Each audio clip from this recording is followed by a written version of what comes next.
Welcome back to my YouTube channel. आज के वाले वीडियो में हम लोग बात करने वाले होंगे, आपने थंबनेल देखकर गेस कर लिया ही होगा कि मैंने कैसे क्लास 11th की बायोलॉजी में ऑलमोस्ट फेल्ड वाले से लेकर के मैंने कैसे नीट में 350 प्लस स्कोर किया, वो भी in the very first attempt. So it's a long journey. तो मैं आपके साथ शेयर करने वाली हूँ सारा कुछ इन दिस वीडियो। आपके लिए ये वीडियो देखना इसीलिए ज़रूरी है क्योंकि हो सकता है कि आप भी ऐसे किसी दौर से आपके लाइफ में गुजर रहे हो, तो आपको एक इंस्पिरेशन मिलेगा और मोटिवेशन मिलेगा। क्योंकि मैंने अगर कर लिया तो कोई भी कर सकता है। मैं ये मानती हूँ कि अगर मैंने कर लिया तो कोई भी कर सकता है, आप भी कर सकते हो। मैं पूरा कहानी को एक शॉर्ट तरीके से बताने की कोशिश करूँगी, क्योंकि अगर मैं पूरा बताने लग जाऊँ तो ये महीना पूरा निकल जाएगा, होगा ही नहीं इस वीडियो में पूरा बताना। फिर भी मैं बायोलॉजी वाला पार्ट को मैं समाप्त करने की कोशिश करती हूँ। Knowing nothing in class 11th biology to scoring 350 plus in NEET 2021, वो भी in the very first attempt, it's a tragedy for me also and you all also. This is a true story. ये एक सच्ची घटना पर आधारित है, तो आई होप कि आपको ये पसंद आएगा, तो इसीलिए आपको ये देखना ज़रूरी है। ऑलमोस्ट फेल से सक्सेस का जो ये पूरा क्रेडिट है, ये जाता है हमारे प्यारे फिज़िक्स वाला टीम को, specially Tarun sir and Manish sir, जिन्होंने बायोलॉजी में मेरे को गाइड किया था। मेरा बहुत बहुत धन्यवाद है उनको, दिल से धन्यवाद मैं देती हूँ उनको। It would not have been possible without them, and my heartiest thanks to अलख पांडे सर, जिन्होंने मेरे को ऐसे टाइम पर सपोर्ट किया जब मेरे आसपास पूरा अंधेरा छाया हुआ था। मुझे एक उम्मीद की रोशनी मेरे लाइफ में ला दे। बहुत ही बड़ा वाला थैंक यू अलख सर को, यकीन बेंच लाने के कारण। मैं अलख पांडे सर को यकीन बेंच लाने के लिए बहुत ही बड़ा थैंक यू बोलना चाहती हूँ। उसी की वजह से ये सब कुछ पॉसिबल हुआ। यकीन बेंच ने मुझे ऐसे टाइम पर सहारा दिया जब मैंने अपनी ओर से पूरी तरीके से उम्मीद ही छोड़ दिया था। ये जो जर्नी है ना, ये बहुत अनएक्सपेक्टेड एक जर्नी था।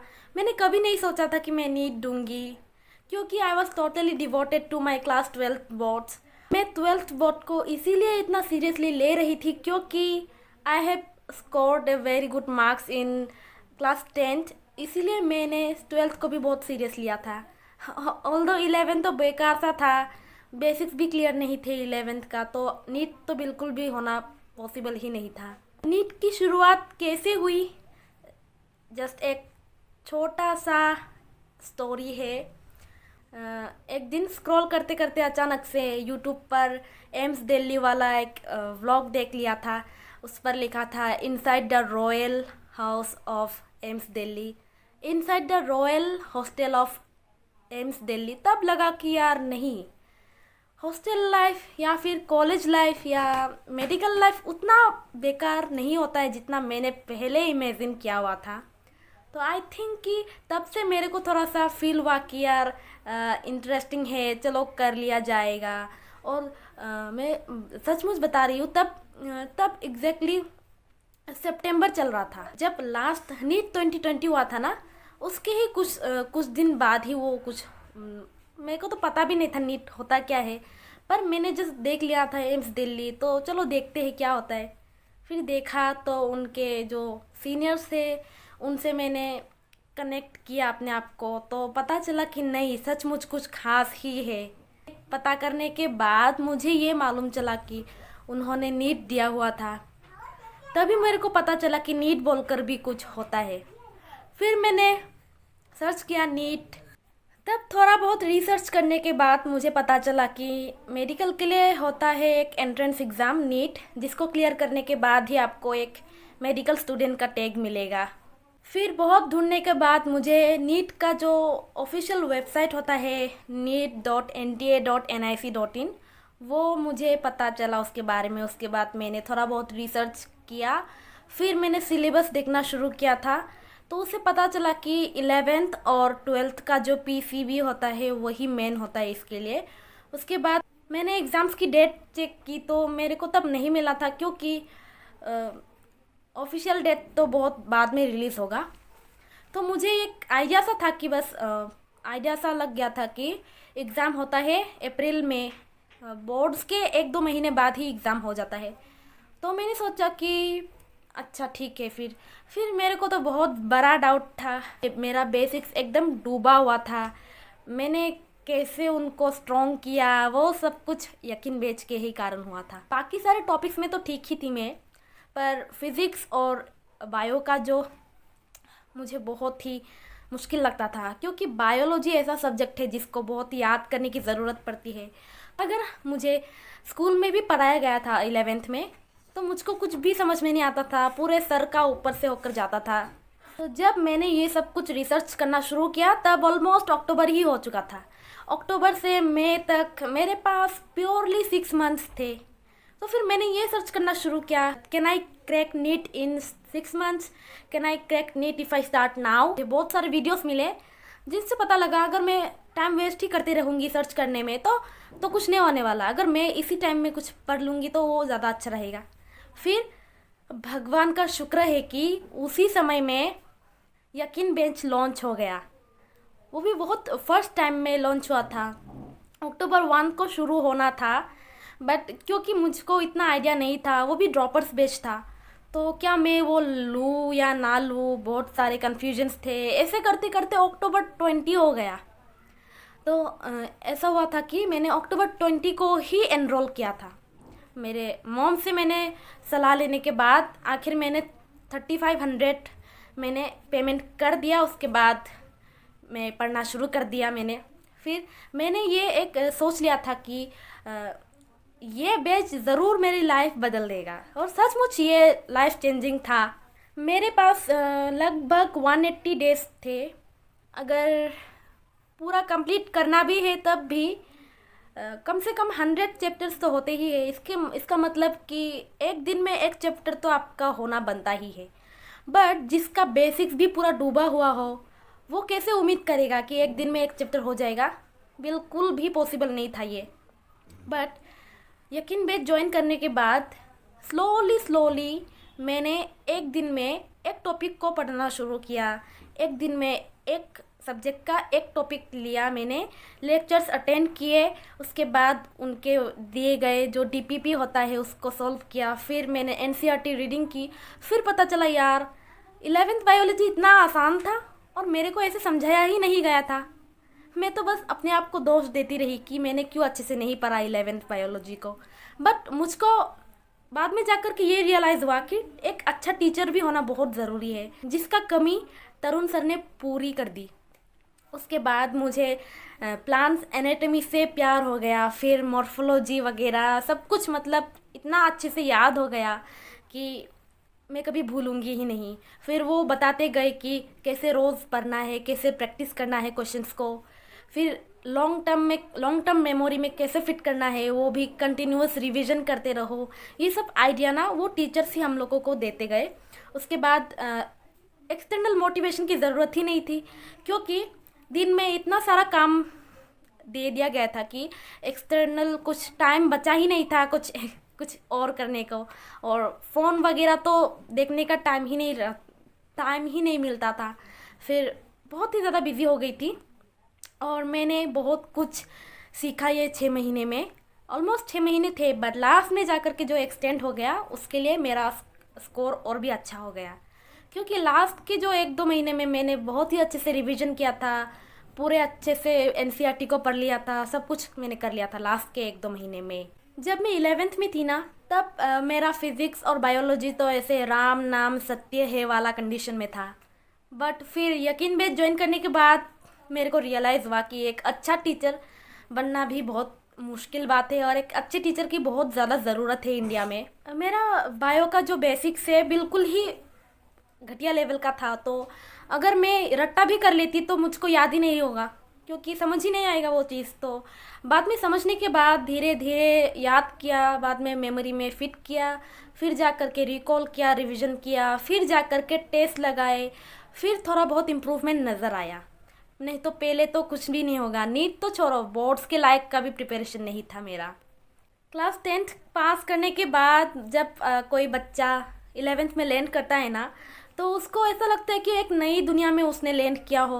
मेरे साथ भी ऐसा ही कुछ हुआ था, आपके साथ भी ऐसा ही कुछ हुआ होगा। मैं क्लास 11th के स्टूडेंट्स को ये एक एडवाइस देना चाहूँगी। जितना मैंने एक्सपीरियंस किया था, जितना मैंने गलती करी थी, मैं आप सबको रिक्वेस्ट करती हूँ या एडवाइस देना चाहूँगी कि आप अपने बेसिक्स के साथ बिल्कुल ना खेलें। उनको अच्छे से समझ के फिर मेमोराइज़ कीजिए, अंडरस्टैंड कीजिए, फिर उसको क्वेश्चंस लगाए उसके, फिर जा कर के अपना टेस्ट ले। आपको तब इम्प्रूवमेंट ज़रूर नज़र आएगा। और एनसीईआरटी से बिल्कुल स्टिक रहना है, क्योंकि सब कुछ एनसीईआरटी ही है। अगर आपको कोई समझाने वाला नहीं है तो प्लीज़ ऐसा मत कीजिए कि बिना पढ़े ही फिर छोड़ दिया। मत छोड़िए। आपको फिज़िक्स में, बायो में, केमिस्ट्री में, चाहे किसी भी सब्जेक्ट में डाउट हो तो आप यूट्यूब पर सर्च कीजिए, बहुत अच्छे अच्छे टीचर्स मिल जाएंगे। आई नो कि आजकल थोड़ा ऑफलाइन इतना अच्छे से भी पढ़ाई नहीं होता है, क्योंकि ऑफलाइन में बहुत ज़्यादा डिस्ट्रैक्शंस होते हैं। स्कूल में उतना अच्छे से आजकल पढ़ाई होता ही नहीं है, इसलिए ऑनलाइन अपने आप को एक टाइम फिक्स कर लो, उसी के अकॉर्डिंग वीडियो देखो, फिर क्वेश्चन लगाओ, फिर टेस्ट लो। ऐसे कर करके आपको अपने आप में भी इम्प्रूवमेंट नज़र आएगा। देखो, क्लास 11th का जो बायोलॉजी है वो कंपेरेटिवली टफ़र है देन द क्लास 12th वाला बायोलॉजी। क्योंकि क्लास 12th की बायोलॉजी अगर आप खुद भी थोड़ा पढ़ लोगे ना तो आपको समझ में आ जाएगा, बट 11th का ऐसा कुछ भी नहीं था। अगर टीचर आपके कानों में भी आकर के समझा जाए ना तो भी आपको समझ नहीं आने वाला क्लास 11th का वाला। तो इसीलिए है मेरा ये सजेशन रहेगा कि आप उसको अच्छे से समझ ले, अंडर एस्टिमेट बिल्कुल भी ना करें। आप एक अच्छे टीचर से पढ़े। सच बोलूँ तो मैंने क्लास 12th में भी बायोलॉजी का कोई ट्यूशन वगैरह मैंने नहीं ले रखा था, बस फिज़िक्स और केमिस्ट्री में मैंने ट्यूशन लिया था। बायोलॉजी मैंने सेल्फ स्टडी करी थी। उसके बाद नीट के लिए भी एक्स्ट्रा से मैंने साइड बाय साइड में नीट के लिए भी, जब मेरे को रियलाइज़ हुआ कि नीट है कुछ, तब मैंने अक्टूबर में बैच शुरू हो गया, फिर वो ज्वाइन कर लिया मैंने। बस ये सोचते हुए ज्वाइन किया कि यार कुछ तो हो जाएगा, और हो जाएगा, कुछ भी छोड़ो। तब ऐसा नहीं था कि क्रैक करना ही है, बट यार एक ट्राई तो ज़रूर मारना है ना। तो इसीलिए मैंने ज्वाइन भी कर लिया था। फिर जा कर के जब उन्होंने ये बोला कि ऐसे पढ़ना चाहिए, तो मैंने सोचा यार मैं इतने दिन इतना मैंने गलती किया, फिर अभी जा कर के मैं थोड़ा इम्प्रूव हो रही हूँ। तो वो चीज़ मेरे लिए एक पॉजिटिव चेंज रहा।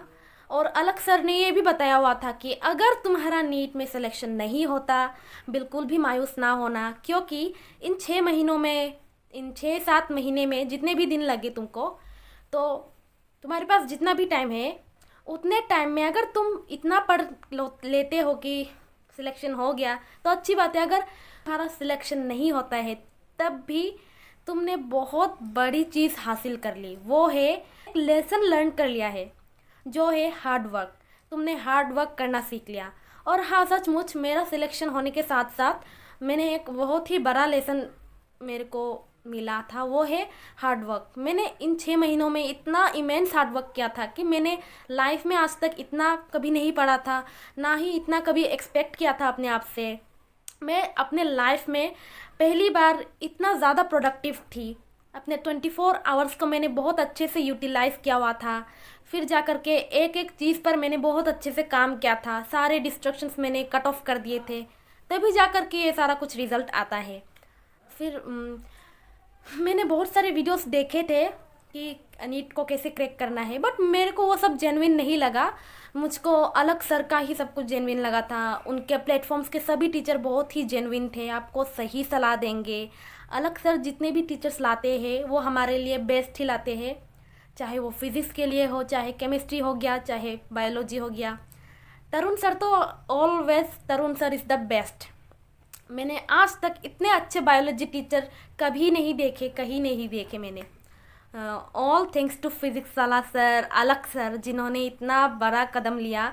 और आई नो कि जो कंपटीशन इस बार बड़ा है वो भी अलग सर के कारण ही है, क्योंकि उन्होंने इतने बच्चों को प्रिपेयर करने के लिए मजबूर कर दिया कि अभी कंपटीशन तो बढ़ना ही था। तो बस इतना सही है आज के वीडियो के लिए। आई नो कि बहुत ज़्यादा मैंने बोल दिया है, but it is just a part of the story. अभी तो पूरा पिक्चर बाकी है। और अगर आपको जानना है कि बाकी सब्जेक्ट्स में मैंने कैसे पढ़ाई किया था, तब आप कमेंट में मुझे पूछ सकते हो। मैंने फिज़िक्स, बायोलॉजी और केमिस्ट्री के लिए भी सेपरेट वीडियोस बनाए हुए हैं, उसका अलग से प्लेलिस्ट है, आप चाहे तो वो भी जा कर के देख सकते हो। और मेरा जो ऑनेस्ट रिव्यू है ऑन यकीन बैच वो भी आप देख सकते हो। और एक लास्ट एक चीज़ बोलना चाहूँगी, अगर आपको लगता है कि आप अभी भी स्टार्ट करने वाले हो, अगर आपको स्टार्ट करना है तो आप अभी लेट नहीं हुए हो, प्लीज़ आप अभी भी शुरू कर सकते हो। मेरे पास भी बहुत ज़्यादा समय नहीं था और बीच बीच में कोई ओकेजन हो गया तो फिर टाइम वेस्ट ही हो गया, कोई बात नहीं। लेकिन अगर आपने अभी भी शुरू कर लिया तो आपने बहुत ही सही कदम किया है। जिनको भी मैं ये बोलती हूँ कि मैंने कोरोना के पीरियड को इस तरीके से यूटिलाइज़ किया था, वो मुझ पर बहुत ज़्यादा प्राउड फील करते हैं। और आई नो कि सचमुच मैंने कोरोना का जो लॉकडाउन है मैंने बहुत अच्छे से यूटिलाइज़ किया था। आप भी अगर यही इसी पीरियड से गुज़र रहे हो तो आपसे दरख्वास्त है कि आप यकीन बैच ज्वाइन कर लो। अगर आपने ज्वाइन नहीं भी किया होगा तो तब भी कोई बात नहीं। अगर आप फ्रेशर्स हो, ड्रॉपर्स हो, आप कोई भी हो, आपको जस्ट अपना बेस देना चाहिए, आपको प्रिपेयर करते रहना चाहिए। किसी के लिए भी मत रुको, कभी भी मत रुको, हमेशा चलते जाओ चलते जाओ चलते जाओ। मंजिल वही है, वो रुक रही है, आपको बस दरवाज़ा खटखटाना है, वो खुल जाएगा आपके लिए, वो रेडी है। बस दरवाजे तक पहुंचने के लिए आपको खुद ही पहुंचना पड़ेगा। तो इसी के साथ हम अपना वीडियो समाप्त करते हैं। इन द नेक्स्ट वीडियो में शेयर करूंगी कि मैंने क्या क्या स्ट्रेटेजीज मैंने अपनाए थे, क्या क्या मैंने एक्स्ट्रा किया हुआ था, जो एक्स्ट्रा एफर्ट होता है, ताकि आप भी अपना परफॉर्मेंस को और भी बेहतर बना पाओ। Stay tuned for the next video. तब तक के लिए टेक केयर, बाय बाय, सी या, हैव ए गुड डे।